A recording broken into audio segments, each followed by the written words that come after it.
ఇప్పుడు మీరు వింటున్న కథ పేరు విధిబలం. పూర్వం మగధ సామ్రాజ్యాన్ని ఏలిన చక్రవర్తులలో వీరసేనుడు ఒకడు. అతను అనేక యుద్ధాలలో గెలిచి సామ్రాజ్యాన్ని విస్తరింపజేశాడు.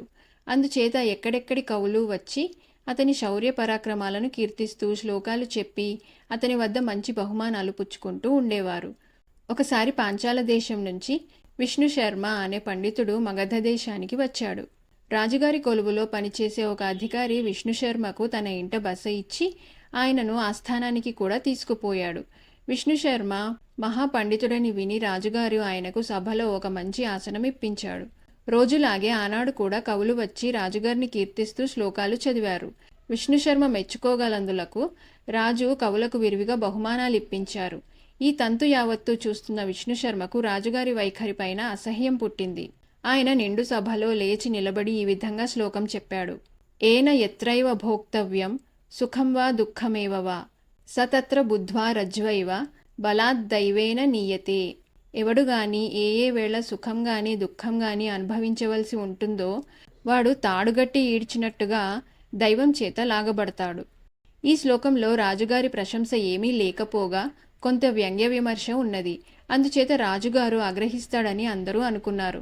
కానీ రాజుగారు శ్లోకంలోని భావాన్ని ఆమోదించిన వాడిలాగా మెచ్చుకొని మంత్రితో ఈ పండితుడికి ప్రత్యేక బహుమానం ఇప్పించండి అని రహస్యంగా ఏదో చెప్పాడు. మంత్రి ఒక కాగితం పైన ఏదో రాసి తెచ్చి రాజుగారికి చూపించాడు.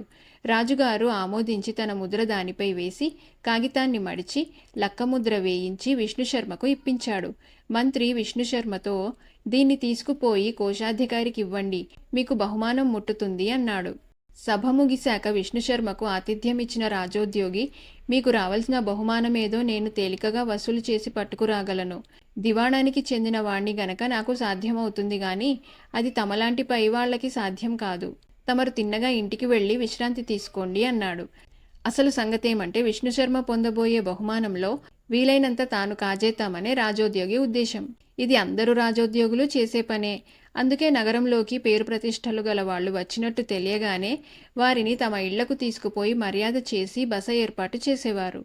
మంత్రి విష్ణుశర్మకు అందజేసిన రహస్యపత్రాన్ని తీసుకుపోయి రాజోద్యోగి కోశాధికారి దగ్గర ఇచ్చాడు. ఈ పత్రంలో ఇలా ఉన్నది. ఈ పత్రం తెచ్చిన వాణ్ణి తక్షణం ఖైదులో పెట్టించి రేపు తెల్లవారేలోగా తల తీసేసే ఏర్పాటు చేయించు. అంతా రహస్యంగా జరిగిపోవాలి. రాజోద్యోగిని క్షణాల మీద ఒక రహస్య స్థానంలో ఖైదు చేశారు. మర్నాడు తెల్లవారుజామున రాజు ఖైదీ వద్దకు స్వయంగా వచ్చాడు. నీ శ్లోకం గురించి ఇప్పుడేమంటావు అని ఖైదులో ఉన్న విష్ణుశర్మను అడిగి అవమానించాలని అతని ఉద్దేశం. కానీ ఖైదులో ఉన్నవాడు విష్ణుశర్మ కాదు, తన కొలువులో ఉండే ఒక ఉద్యోగి. ఏమిటిది అని రాజు అడిగిన మీదట ఆ ఉద్యోగి నిజం దాచకుండా అంతా చెప్పేశాడు. నీ దుర్బుద్ధికి తగినట్టే జరిగింది. నీవు ఇంటికి వెళ్ళి నేను ఆతిథ్యమిస్తానన్నానని చెప్పి ఆ విష్ణుశర్మను ఇక్కడికి పంపించు అన్నాడు రాజు.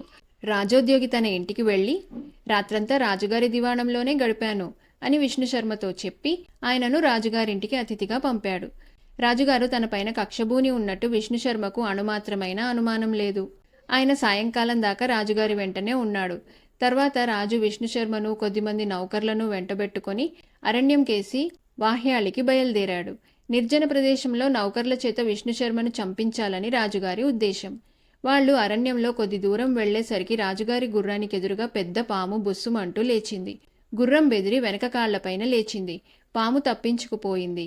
రాజుగారు గుర్రంపై నుంచి పడి తుంటి విరగ్గొట్టుకున్నారు. అనుకున్నదొకటి అయినదొకటి కాగా రాజుగారిని నౌకర్లు ఎలాగో రాజభవనానికి చేర్చారు. రాజుగారు విష్ణుశర్మను ఆ శ్లోకం మళ్ళీ చదవమన్నాడు. అది తనకే అక్షరాలా వర్తించింది. అంత గొప్ప సత్యం చెప్పిన విష్ణుశర్మకు రాజుగారు ఘనంగా కట్నాలు కానుకలు ఇచ్చి పంపేశాడు. ఆ తర్వాత ఆయన తనను పొగుడుతూ కవిత్వం చెప్పిన వారిని ఆదరించటం మానేశాడు కూడా.